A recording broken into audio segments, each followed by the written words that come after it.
हरि ओम तत्सत।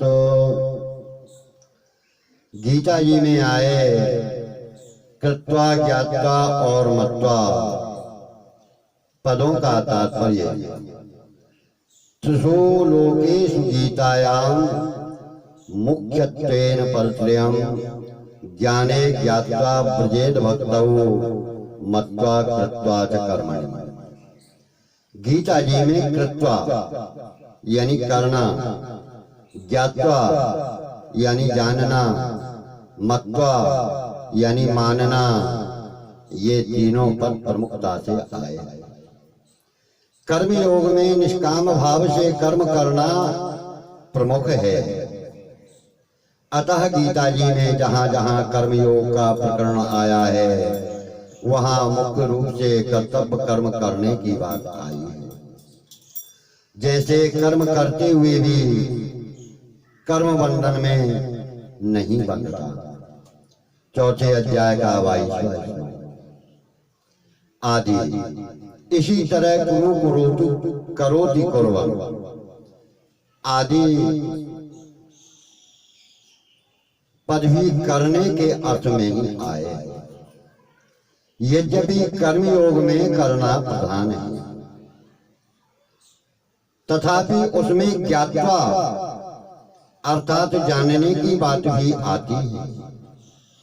कारण कि केवल कर्म करने से शरीर संसार से संबंध विच्छेद नहीं होता।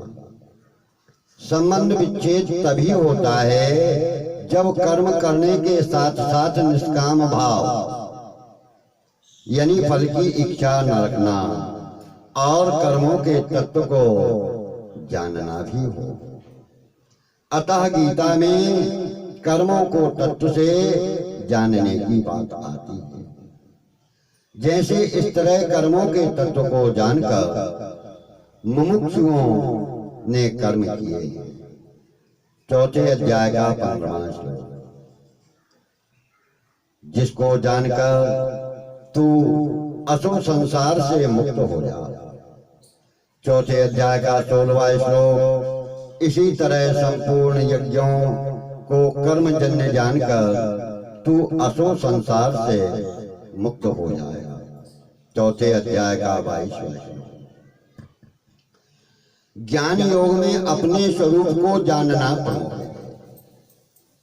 अतः गीता जी में जहाँ जहाँ ज्ञान योग का प्रकरण आया है वहाँ मुख्य रूप से जानने की बात कही गई है।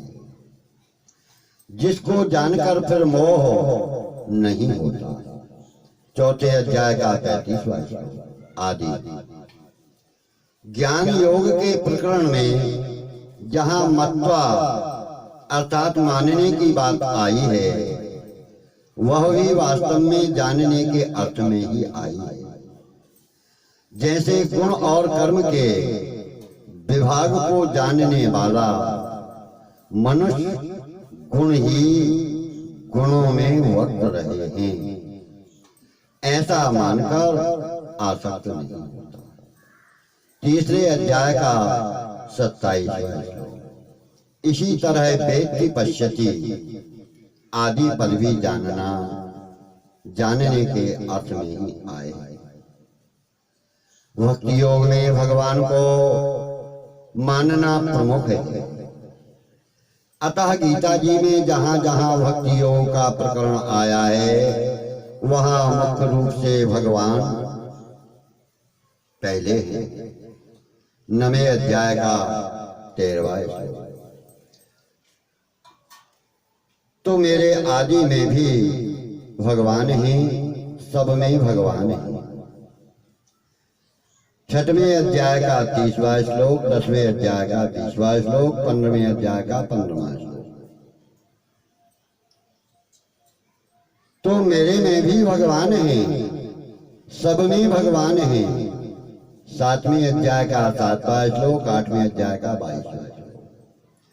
तो मैं भी भगवान में हूँ, सबके मालिक भगवान हैं। चौथे अध्याय का 6वां श्लोक, 5वें अध्याय का 29वां श्लोक, 9वें अध्याय का 11वां 24वां श्लोक।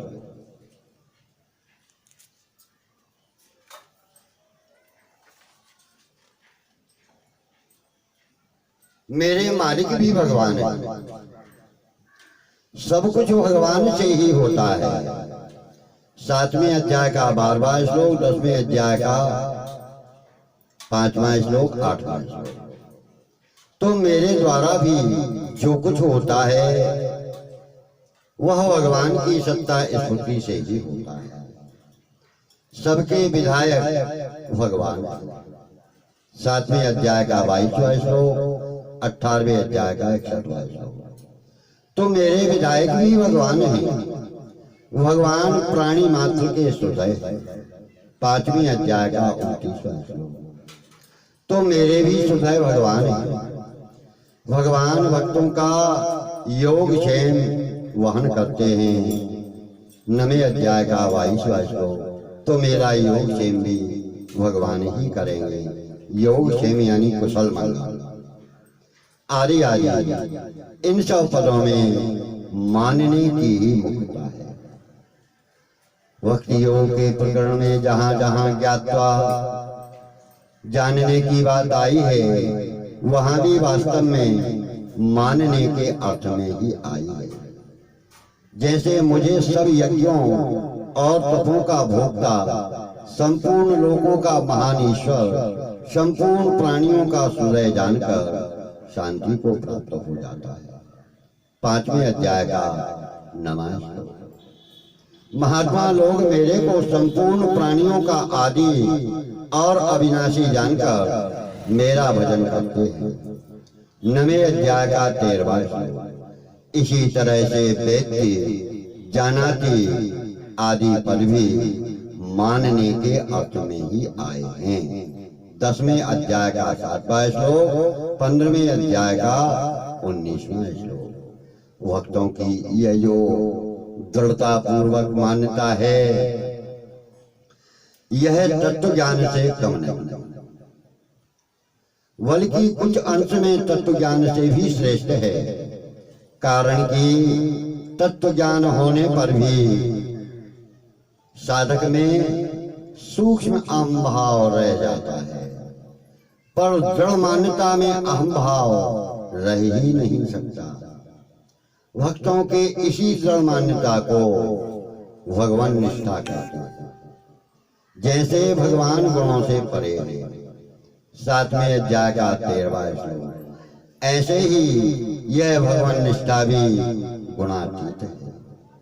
जैसे ज्ञानी को सब जगह परमात्मा तत्व का अनुभव हो रहता है, ऐसे ही भक्त को सब जगह भगवान रहता है।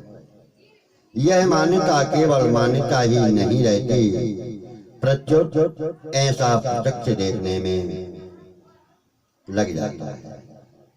ज्ञान मार्ग में जानने की प्रमुखता के होने से ज्ञान योगी साधक अज्ञान से दूर होते हैं, अतः उनका शरीर चिन्मय नहीं होता।